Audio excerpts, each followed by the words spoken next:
आज का टॉपिक है fluid and electrolyte imbalance. Definition: fluid and electrolyte imbalance refer to any disruption in the normal balance of body fluid and essential electrolyte.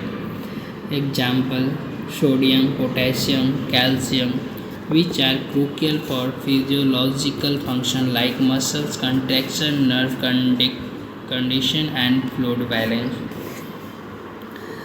Fluid जब fluid का imbalance, fluid का definition हो गया जब body के फ्लूइड मतलब पानी और इलेक्ट्रोलाइट जैसे सोडियम, पोटेशियम, कैल्शियम का बैलेंस बिगड़ जाता है, उसे फ्लूइड एंड इलेक्ट्रोलाइट इम्बैलेंस कहते हैं।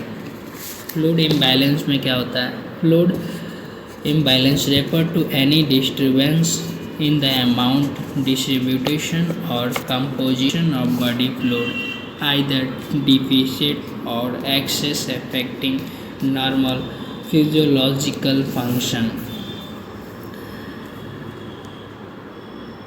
इसमें क्या होता है, जब बॉडी में पानी या तो कम हो जाता है यानी डिहाइड्रेशन हो जाता है, या ज़्यादा हो जाता है ओवर हाइड्रेशन हो जाता है, तो उसे फ्लूइड इम्बैलेंस बोलते हैं। और जब फ्लूइड इम्बैलेंस होता है तो इसमें muscle contraction, nerve condition, body fluid imbalance maintaining करना, ये सब में प्रॉब्लम होने लगता है, जैसे कि मसल्स काम नहीं करता है और नर्व सिस्टम जो होता है वो सिग्नल नहीं भेज पाता है, ये सब प्रॉब्लम आता है। उसके बाद आ जाएगा type of fluid imbalance. Extra cellular fluid volume deficit hypo. A deficiency is the fluid volume outside cell.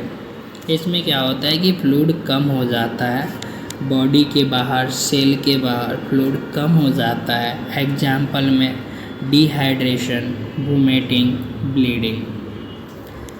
फिर आएगा extra cellular fluid volume excess hypervolemia, an excess of fluid in the extra cellular space.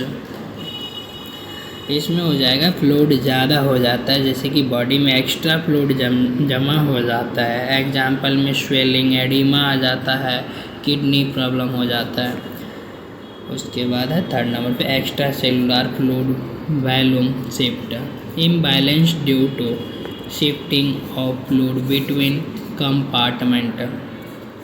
इसमें होता है कि fluid एक जगह से दूसरी जगह शिफ्ट हो जाता है। एग्जाम्पल में बर्न इंजरी, जिस पेशेंट को अगर बर्न हुआ है या फिर इंजरी हुआ तो उसका फ्लूइड जितना भी होगा वो एक जगह पे शिफ्ट हो जाता है, इकट्ठा हो जाता है।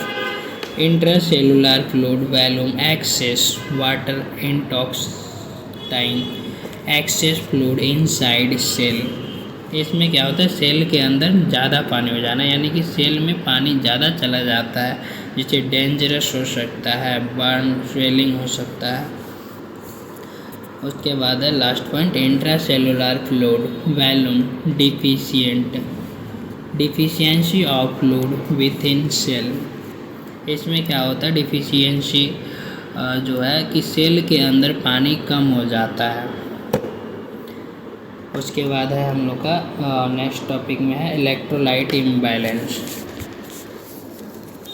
इसका डिफिनेशन हो जाएगा electrolyte imbalance refer to a distribution in the normal level of electrolyte like sodium, potassium, calcium, magnesium etc.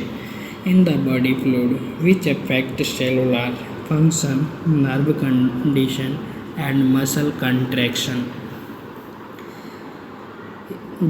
इसमें क्या होता है कि जब बॉडी में मिनरल, इलेक्ट्रोलाइट का लेवल नॉर्मल से ऊपर या नीचे हो जाता है तो फिर प्रॉब्लम होने लगता है। इसमें इम्पॉर्टेंट इलेक्ट्रोलाइट जो है वो सोडियम है, पोटेशियम है, कैल्शियम है, मैग्नीशियम है, फॉस्फेट है। इसमें type of electrolyte imbalance sodium imbalance है, जो कि हाइपोनेट्रीमिया, जिसका क्या होता है सोडियम कम हो जाता है 135 MEQ प्रति लीटर से कम हो जाता है। उसके बाद उसमें आ जाता है हाइपरनेट्रीमिया, जिसमें सोडियम लेवल ज़्यादा हो जाता है, 145 MEQ प्रति लीटर से ज़्यादा हो जाता है। उसके बाद पोटेशियम इम्बैलेंस है। पोटेशियम इम्बैलेंस में हाइपोकैलेमिया, जिसमें क्या होता है कि पोटेशियम कम हो जाता है, 3.5 MEQ प्रति लीटर से कम हो जाता है। हाइपरकैलेमिया, पोटेशियम इसमें ज़्यादा हो जाता है, 5 MEQ प्रति लीटर से ज़्यादा हो जाता है। इसमें हार्ट के लिए इम्पोर्टेंस होता है पोटेशियम। उसके बाद है कैल्शियम इम्बैलेंस। कैल्शियम इम्बैलेंस में हाइपोकैलेमिया में क्या होता है कि कैल्शियम कम हो जाता है, 8.5 mg प्रति DL से कम हो जाता है। और हाइपरकैलेमिया में कैल्शियम ज़्यादा हो जाता है, 10.5